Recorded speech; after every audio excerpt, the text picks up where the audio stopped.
प्रदेश के पलनाडु से, जहां पर भीषण हादसा हो गया है। बस और लॉरी में भीषण टक्कर हो गई है। टक्कर के बाद बस और लॉरी में आग लगी है, जिसमें 6 लोगों की मौत हो गई इस हादसे में। और ये तस्वीरें भी सामने आई हैं, जहां आप देख सकते हैं कि बस पूरी तरीके से जलकर राख हो चुके हैं। भीषण टक्कर के बाद यह हादसा होता है और इस हादसे के चलते 6 लोगों की मौत की खबर भी सामने आई है। अक्सर ये देखा जा रहा है कि तेज रफ्तार के चलते इस तरह के हादसे लगातार बढ़ रहे हैं, बावजूद उसके सावधानियां नहीं बरती जा रही। और एक और ये हादसा सामने आता है आंध्र प्रदेश के पलनाडु से, और यहां आप देख सकते हैं कि भीषण टक्कर के चलते ये जो बस है पूरी तरीके से जलकर खाक हो गई है। 3 तस्वीरों में आप देख सकते हैं, ये तब की तस्वीर पहली जब बस में अचानक से आग लगी टक्कर के बाद, और बस पूरी तरीके से जलकर खाक हो गई है। 6 लोगों की मौत की खबर सामने आई है। वहीं कई लोग घायल बताए जा रहे हैं, जिन्हें अस्पताल में इलाज के लिए भर्ती कराया गया है। जाहिर तौर पर बस में कई यात्री उस समय सवार रहे होंगे और इस टक्कर की जद में आ गए, जिसमें 6 लोगों की जान चली गई है और कई लोग को इलाज के लिए अस्पताल में भर्ती भी कराया गया है।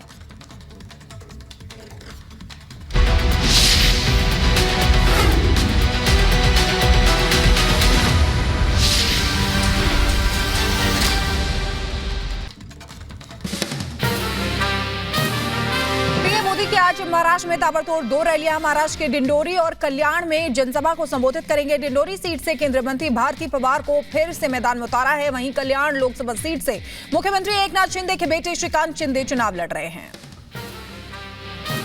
5वें चरण के लिए पीएम मोदी का महाराष्ट्र में ताबड़तोड़ प्रचार। कल्याण और डिंडोरी में रैली के बाद शाम 7 बजे के करीब पीएम मोदी घाटकोपर में करेंगे रोड शो। मुंबई उत्तर पूर्व लोकसभा सीट से मिहिर कोटेचा को बीजेपी ने उम्मीदवार बनाया है, तो वहीं 20 मई को वोट डाले जाएंगे। झारखंड के कोडरमा में प्रधानमंत्री नरेंद्र मोदी ने रोड शो किया। पीएम मोदी को देखने के लिए उमड़ा लोगों का हुजूम। हेलीपैड से लेकर रैली ग्राउंड तक काफिले के साथ दौड़ते नजर आए लोग। पीएम मोदी ने पूरे रास्ते सभी का हाथ हिलाकर अभिवादन किया। प्रधानमंत्री नरेंद्र मोदी ने झारखंड के कोडरमा में चुनावी रैली को संबोधित किया। यहां पीएम मोदी ने भ्रष्टाचार को लेकर जेएमएम कांग्रेस पर जमकर प्रहार किया। कहा, जेएमएम कांग्रेस भ्रष्टाचार के सबसे बड़े मॉडल और इनके यहां से मिलते हैं नोटों के पहाड़। जेएमएम, कांग्रेस, लेफ्ट, इंडी गठबंधन इन सारी बुराइयों का सबसे बड़ा मॉडल है। चोरी का नौकर, उसके घर में से नोटों के पहाड़ निकल रहे भाई। पश्चिम बंगाल के बनगांव में चुनावी सभा को संबोधित करते हुए गृह मंत्री अमित शाह ने बड़ा दावा किया है। कहा, अभी तक हुए 4 चरणों के चुनाव में बीजेपी मतदाताओं का भरोसा जीतने में कामयाब रही है। 380 में से 270 सीटों पर मोदी को हासिल हुआ पूर्ण बहुमत। अब 400 पार का आंकड़ा करना है पार। हरियाणा के मुख्यमंत्री नायब सिंह सैनी का राहुल गांधी पर हमला। कहा, भ्रष्टाचारियों को बचाने के लिए इकट्ठा हुए हैं इंडी गठबंधन के लोग। इनका काम है झूठ बोलो, वोट डालो। कांग्रेस की जो सोच रही है कि आपस में लोगों को लड़ाओ और राज करो, फूट डालो और राज करो की नीति कांग्रेस की रही है।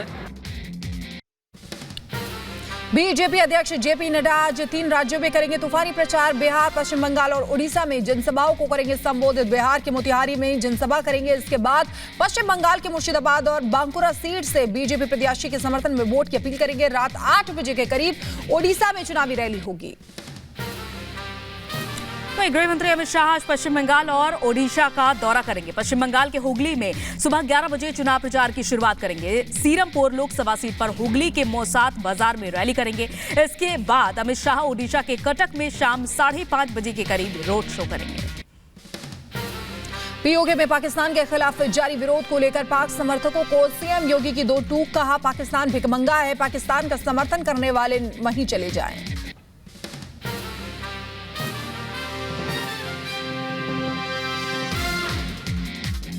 असम के सीएम हेमंता बिस्वा शर्मा ने पीओके में आंदोलन को लेकर कहा, मोदी जी को 400 सीटें मिलेगी तो पीओके भी भारत का हो जाएगा और उसका आगाज हो चुका है। वहां लोग भारत का तिरंगा हाथ में लेकर हर दिन आंदोलन कर रहे हैं।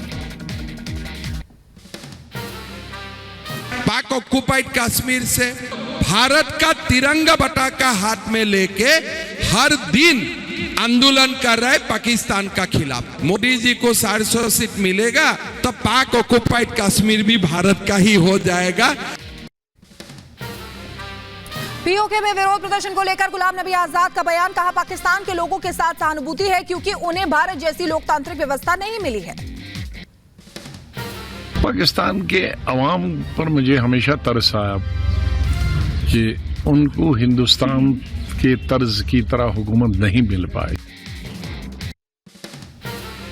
असम के सीएम हिमंता बिस्वा शर्मा ने पूर्वी दिल्ली लोकसभा सीट से बीजेपी उम्मीदवार हर्ष मल्होत्रा के समर्थन में रैली को संबोधित करते हुए कहा, लोकसभा चुनाव में जब बीजेपी 400 पार की जाएगी तो मथुरा में कृष्ण जन्मभूमि पर भव्य मंदिर बनेगा और काशी में ज्ञान वापी मस्जिद की जगह पर बाबा विश्वनाथ का भव्य मंदिर बनेगा। अभी हमारा 400 सीट होगा, मथुरा में भी कृष्ण जन्मभूमि बनेगा और ज्ञान वापी मस्जिद का जगह में बाबा विश्वनाथ का बड़ा भव्य मंदिर बनेगा। एमपी के पूर्व सीएम शिवराज सिंह चौहान ने अरविंद केजरीवाल पर कसा तंज, का केजरीवाल जी करप्शन वाल हो गए हैं, जेल में उनका मानसिक संतुलन बिगड़ गया है, इसलिए कुछ भी कह रहे हैं। जनता इंडी गठबंधन को दिल्ली और पूरे देश से साफ करने वाली है। चंडीगढ़ में चुनाव प्रचार के दौरान उत्तराखंड सीएम पुष्कर सिंह धामी ने कांग्रेस पर साधा निशाना, कहा मोदी जी संविधान के रक्षक हैं, वो संविधान में छेड़छाड़ नहीं होने देंगे। कांग्रेस ने ओबीसी के आरक्षण में सेंध लगाने का काम किया है। स्वाति मालीवाल के साथ हुई बदसलूकी के खिलाफ बीजेपी आज करेगी विरोध प्रदर्शन, सीएम आवास पर प्रदर्शन करेगी BJP.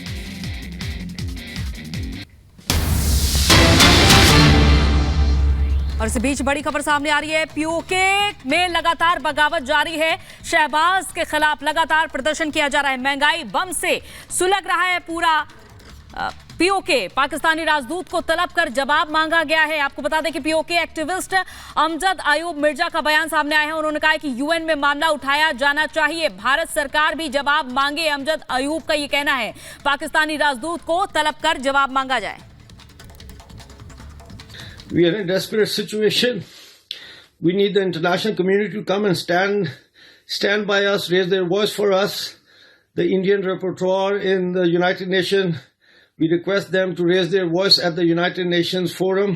We also request the Indian government to instruct the Ministry of External Affairs to summon the Pakistan ambassador and ask for an explanation. This is broad daylight murder that is taking place in POJK.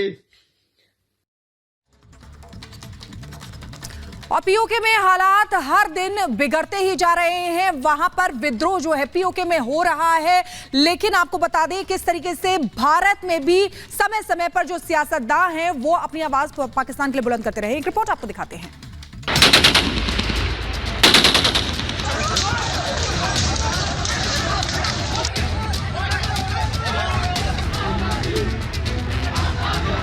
Raebareli का बच्चा कश्मीर के लिए अपनी जान दे सकता है। PoK कि लोग खुद ही कहेंगे कि हम भारत के साथ जाना चाहते हैं। पीओके यानी पाक अधिकृत कश्मीर में आज वही हो रहा है जिसकी भविष्यवाणी हमारे रक्षा मंत्री राजनाथ सिंह ने कुछ दिनों पहले कर दी थी। आज पीओके की जनता सड़कों पर है। पाकिस्तान के खिलाफ विद्रोह की आग बढ़ती जा रही है। पाक अधिकृत कश्मीर में जगह जगह विरोध प्रदर्शन चल रहे हैं। हालात ये हैं कि शहबाज सरकार की तरफ से 23 अरब के राहत पैकेज के बावजूद प्रदर्शन थम नहीं रहा। प्रदर्शनकारी और पाकिस्तान सेना के बीच कई जगह हिंसक झड़पें हो रही हैं। यहां तक कि पाकिस्तानी सेना पीओके के प्रदर्शनकारियों की आवाज दबाने के लिए लोगों पर फायरिंग कर रही है। पीओके में इस अराजकता का अंदेशा भारत के रक्षा मंत्री राजनाथ सिंह ने पहले ही जता दिया था। तो हम मानते ही पीओके भारत का था, पीओके भारत का है, पीओके भारत का रहेगा। पीओके के लोग खुद ही डिमांड करेंगे। कश्मीर में जिस तरीके से डेवलपमेंट हो रहा है, जिस तरीके से अमन अमान की स्थिति जम्मू कश्मीर में पैदा हुई है और भारत जितनी तेजी के साथ आगे बढ़ रहा है, तो मुझे लगता है सारी स्थितियां जैसी बन रही हैं उसमें पीओके के लोग खुद ही कहेंगे कि हम भारत के साथ जाना चाहते हैं, हम अपने जम्मू कश्मीर के साथ जाना चाहते हैं। पीओके में पाकिस्तान के खिलाफ विरोध की इन तस्वीरों को जरा गौर से देखिए।